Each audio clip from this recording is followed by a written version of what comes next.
নমস্কার, আমি অর্পিতা। আপনাদের সবাইকে স্বাগত জানাই সেন চৌধুরীর রান্নাঘরে। আজ আমি আপনাদের সঙ্গে শেয়ার করব রুই মাছ দিয়ে আলু দিয়ে ঝোল। চলুন রান্নাটা শুরু করা যাক। দেখুন, কড়াইটা আমি প্রথমে গরম করে নিয়ে সর্ষের তেলও দিয়ে দিয়েছি। সর্ষের তেল দিয়ে দেওয়ার পর সর্ষের তেলটা কিন্তু পুরো ধোঁয়া উঠছে, খুব ভালো করে আমি গরম করে নিয়েছি। এবার একটু আমি তেলের মধ্যে দিয়ে দেবো নুন।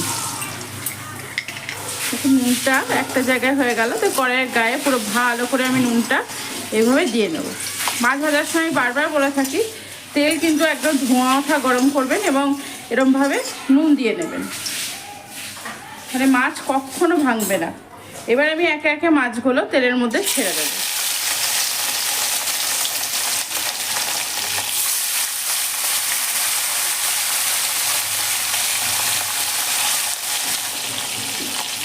এখন এক পিঠ হয়ে গেছে, ওই মাছগুলোকে উল্টে দিচ্ছি। মাছগুলো কিন্তু হাই ফ্লেমেই ভাজছি, আমি কিন্তু গ্যাস কমিয়ে দিইনি। এই মাছটাকে উল্টে দেবো। দেখুন, সমস্ত মাছকে আমি উল্টে দিলাম। উল্টে দিয়ে আবারও একবার খুব ভালো করে ভেজে নেব। দেখুন, এই মাছটাকে খুব সুন্দর করে লাল লাল করে ভেজে নিয়েছি। এবার আমি তুলে নিচ্ছি।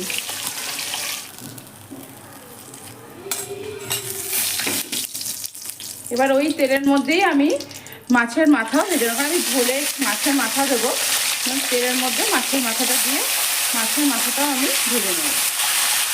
আমি মাছের মাথাটা খুব ভালো করে ভেজে নিই, তারপর আবার আপনাদের সঙ্গে আমার কথা হচ্ছে।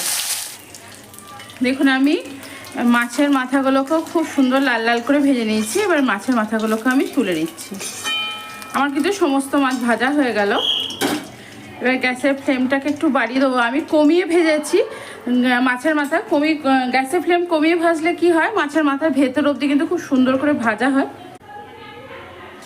তেলটা গরম হয়ে গেছে, এবার আমি আলুগুলো ছেড়ে দেবো তেলের মধ্যে।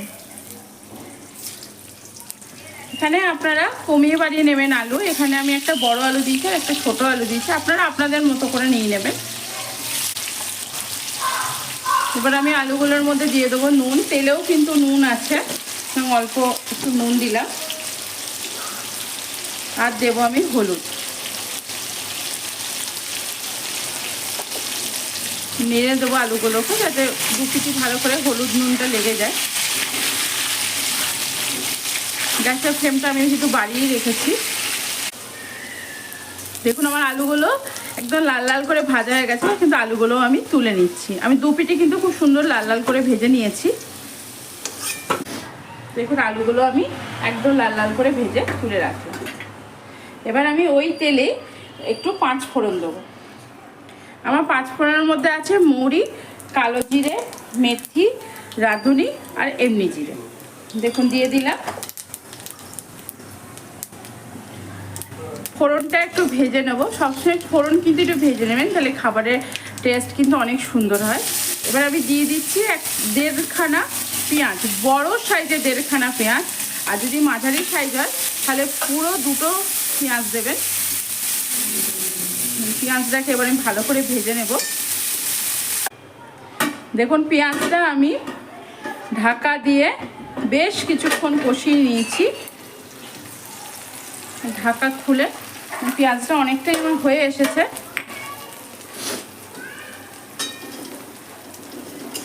হ্যাঁ, পেঁয়াজটা আমার হয়ে গেছে। আমি কিন্তু লো টু মিডিয়াম হিটে পেঁয়াজটাকে ভেজেছি, যার জন্য খুব সুন্দর দেখুন নরম হয়ে আসছে। পেঁয়াজটার কালারটা খুব ভালো এসছে।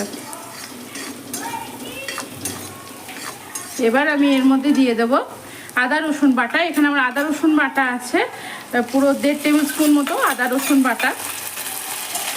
আদা রসুন বাটা দিয়ে একটু কষাবো আমি। দেখুন, আদা রসুনের গন্ধটাও, কাঁচা গন্ধটা চলে গেছে। এখানে আমি দিয়ে দিয়েছি বড় একটা টমেটো। টমেটো দেওয়ার পরও কিন্তু আমি একটু নুন দিয়ে নেবো। না, আলুতে নুন দিয়েছি, মাছটাও নুন হলুদ মাখিয়ে ভেজেছি, তেলেও কিন্তু আমার নুন ছিল, সেই জন্য খুব সাবধানে নুন দিতে হবে। টমেটোটা তাড়াতাড়ি গলে যাবে নুন দিলে, সেই জন্য আমি নুনটা দিলাম।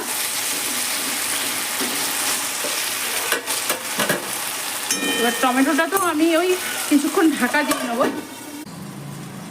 দেখুন, আমি কিছুক্ষণের জন্য ঢাকা দিয়ে ঢাকাটা খুলে দিচ্ছি। বেশিক্ষণ ঢাকা দেবো না। মশলাটাকে নেড়ে দেবো। দেখুন অল্প একটু জল দিয়ে নেব। টমেটোগুলো কিন্তু আমার গলে গেছে। দেখুন টমেটোগুলো গলে গেছে। যেগুলো গলেনি সেগুলো আমি খুন্তির সাহায্যে ভেঙে দিচ্ছি। এরপর এর মধ্যে আমি দিয়ে দেবো একে একে সমস্ত গুঁড়ো মশলা। প্রথমে দিচ্ছি পরিমাণ মতো হলুদ, তারপরে দিচ্ছি কাশ্মীরি লঙ্কার গুঁড়ো। এটা আপনারা দিতে চাইলে দেবেন, না চাইলে না দেবেন। কাশ্মীরি লঙ্কার গুঁড়ো,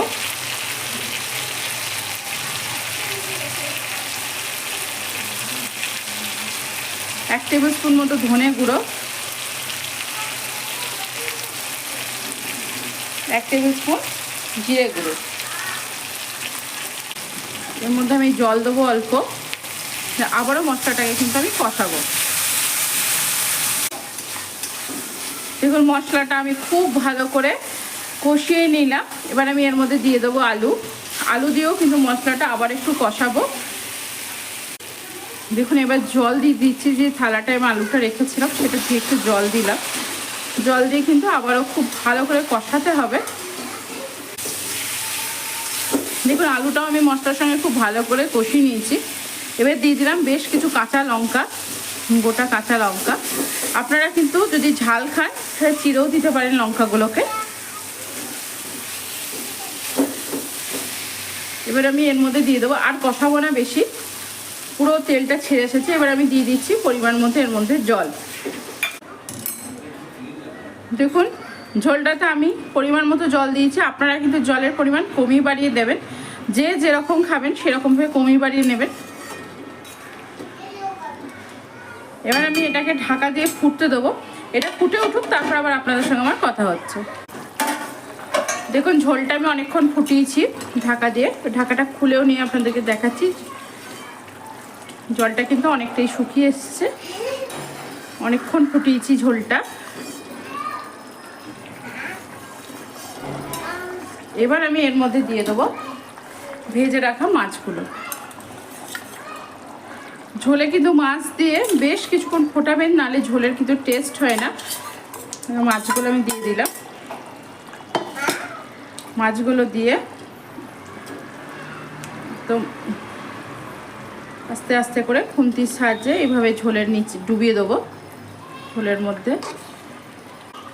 দেখুন আমি কিন্তু গ্যাসের ফ্লেমটা হাই টু মিডিয়ামে করে রেখে দিয়েছি।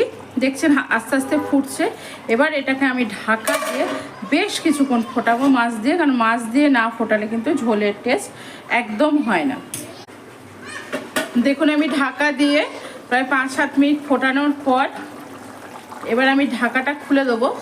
ঢাকাটা খুলে কিন্তু এবার আমি আবারও বেশ কিছুক্ষণ ফুটিয়ে নেবো, কারণ বেশিক্ষণ ঢাকা দিয়ে যদি এটাকে আমি ফোটাই তাহলে মাছগুলো কিন্তু ভেঙে যাওয়ার ভয়। এবার আস্তে করে ঝোলটা একটু তলায় এইভাবে খুন্তি দিয়ে মাছগুলো দেখুন সমস্ত আমি ডুবিয়ে দিয়েছি ভালো করে। মাছগুলো ভেঙে যাওয়ার ভয়, সেই জন্য আমি কি করব, এবার আপনার ঢাকা খুলে এবার ফুটতে দেবো। আলুগুলো সেদ্ধ হয়ে গেছে, মোটামুটি ভালোই সেদ্ধ হয়ে গেছে। এবার গ্যাসের ফ্লেমটা একটু কমিয়ে দিয়ে এবার এটাকে এরকমভাবে লো ফ্লেমে বেশ কিছুক্ষণ আমি ফোটাবো মাছের ঝোলটাকে। মাছের ঝোলটা ফুটে যাক, তারপর লাস্টে আমি কি মেশাই সেটাই আমি আপনাদের সঙ্গে শেয়ার করছি। দেখুন মাছের ঝোলটা আমি ঢাকনা খুলে লো ফ্লেমে, দেখছেন কত আস্তে আস্তে ফুটছে। লো ফ্লেমে আমি প্রায় 15 মিনিট মতো মাছের ঝোলটাকে আমি ফুটিয়েছি লো টু মিডিয়াম হিটে। পুরো তেলটা দেখুন ওপরে ছেড়ে চলে এসছে। এরপর আমি দেব লাস্টে আমি যেটা বলেছিলাম, দেব হচ্ছে মাছের ঝোলে অল্প পরিমাণ ঘি। দেখুন হাফ চামচ মতো ঘি দিলাম। আপনারা কিন্তু এই মাছের ঝোল নামাবার আগে এটা যদি দেন দারুণ খেতে লাগে। দেব এখানে গরম মশলা, আমার ঘরে তৈরি করা গরম মশলা অল্প পরিমাণ, কোনোটাই কিন্তু বেশি নয়, অল্প পরিমাণ গরম মশলা। আর দেব হচ্ছে একদম ফ্রেশ কেটে রাখা ধনেপাতা। একটু হালকা করে এইভাবে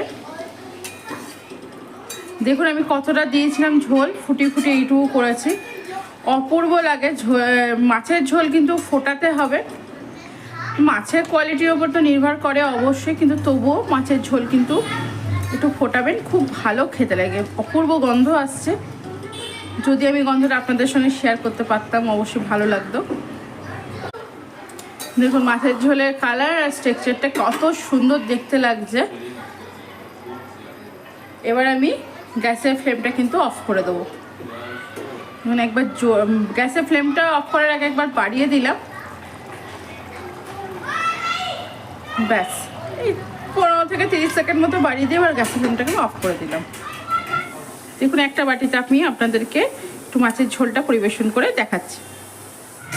দেখুন মাছের ঝোলটা আমার ঠিক এরকম হয়েছে, একদম লাল লাল, খুব সুন্দর। খুব আমি কিন্তু বেশি যে মশলা দিয়েছি তা না, অল্প মশলা দিয়ে দেখলেন খুব সুন্দর হয়ে গেল। তবে লাস্টে কিন্তু ঘি, গরম মশলা আর ধনেপাতা এটা কিন্তু একদম দেবেন, অপূর্ব লাগে, অপূর্ব। আজ আমি আপনাদের সঙ্গে শেয়ার করলাম রুই মাছের আলু দিয়ে ঝোল। আশা করি আমার ভিডিওটি আপনাদের ভালো লেগেছে।